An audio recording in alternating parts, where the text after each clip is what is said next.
नमस्कार, एक न्यूज 24 देख रहे हैं आप। मैं हूं आपके साथ ब्यूटी।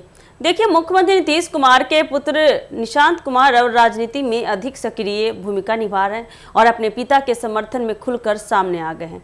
जहां पहले वे सीमित शब्दों में नीतीश कुमार के पक्ष में बोलते थे, वहीं अब देखा जा रहा है कि अब बिहार सरकार की उपलब्धियों का विस्तार पूर्वक ब्यौरा देने लगे हैं। यह बदलाव इस बात का संकेत है कि निशांत अब न सिर्फ अपने पिता की छवि को सुदृढ़ करने में जुटे हैं, बल्कि वे जनता को यह समझाने की कोशिश कर रहे हैं कि नीतीश कुमार के नेतृत्व में बिहार ने किस प्रकार से प्रगति की है।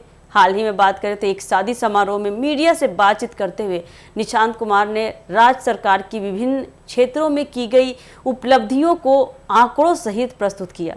शिक्षा, स्वास्थ्य, सड़क निर्माण, पुल पुलिया, सरकारी नौकरी और रोजगार जैसी बुनियादी क्षेत्रों में हुई प्रगति पर उन्होंने विशेष रूप से ध्यान दिया। बता दें कि उन्होंने ये भी कहा कि वर्ष 2005 से 2020 तक राज्य में 8 लाख लोगों को सरकारी नौकरियां दी गई।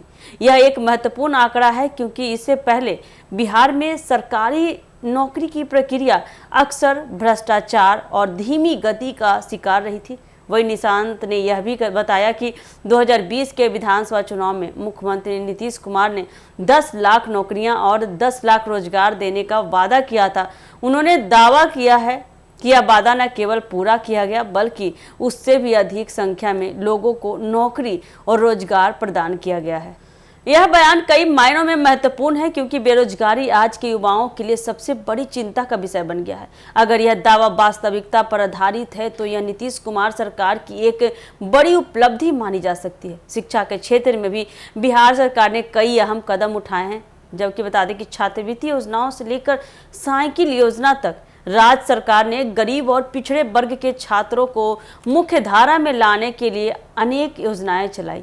शिक्षकों की बहाली से लेकर बता दें कि स्कूलों में आधारभूत संरचना सुधारने तक सरकार ने गंभीर प्रयास किए हैं। इससे स्कूली शिक्षा का स्तर पहले की तुलना में बता दें तो काफ़ी ज़्यादा बेहतर हो गया है और नामांकन दर भी वृद्धि देखी गई। स्वास्थ्य के क्षेत्र में भी नीतीश कुमार ने कई सुधारात्मक कदम उठाए। प्राथमिक स्वास्थ्य केंद्रों की संख्या बढ़ाई गई, महिलाओं और बच्चों के लिए विशेष योजनाएं लागू की गई, जैसे महिला सशक्तिकरण, और अस्पतालों में सुविधाएं बेहतर की गई। निशांत कुमार ने इन उपलब्धियों का उल्लेख करते हुए बताया कि राज्य के आम नागरिकों को सुलभ और बेहतर इलाज उपलब्ध कराने के लिए सरकार ने लगातार काम किया है, निरंतर काम करते रहे हैं। सड़क और पुल निर्माण के क्षेत्र में भी उल्लेखनीय प्रगति हुई है।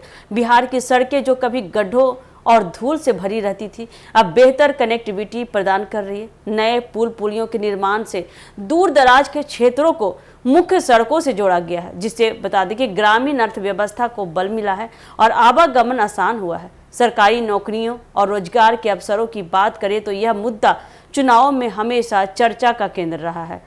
आपको आगे बता दें कि नीतीश कुमार की सरकार ने इस दिशा में जो वादा किया था उसे पूरा करने का प्रयास किया गया है।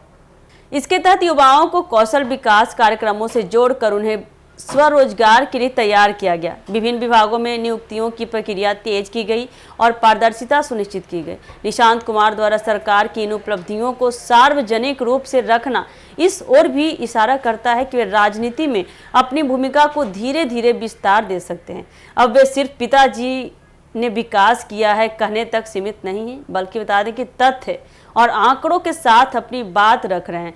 यह उनके प्रशिक्षण और सार्वजनिक संवाद में परिपक्वता का संकेत है। इस पूरे घटनाक्रम से यह साफ होता है कि नीतीश कुमार की सरकार अब अपने कार्यों का प्रचार प्रसार नए चेहरे यानी उनके पुत्र निशांत कुमार के जरिए भी कर रही है। इससे न केवल पार्टी को युवा चेहरा मिल रहा है, बल्कि जनता को भी यह संकेत मिल रहा है कि सरकार की जिम्मेदारियों को अगली पीढ़ी गंभीरता से ले रही है और निशांत कुमार इस जिम्मेदारी में खरे उतरेंगे, ऐसा निशांत कुमार दावा करते फिर रहे।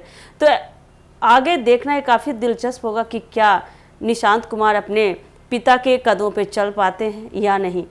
तो ऐसे ही अपडेट के लिए बने रहिए हमारे एक न्यूज़ 24 के साथ। दीजिएगा इजाज़त। धन्यवाद।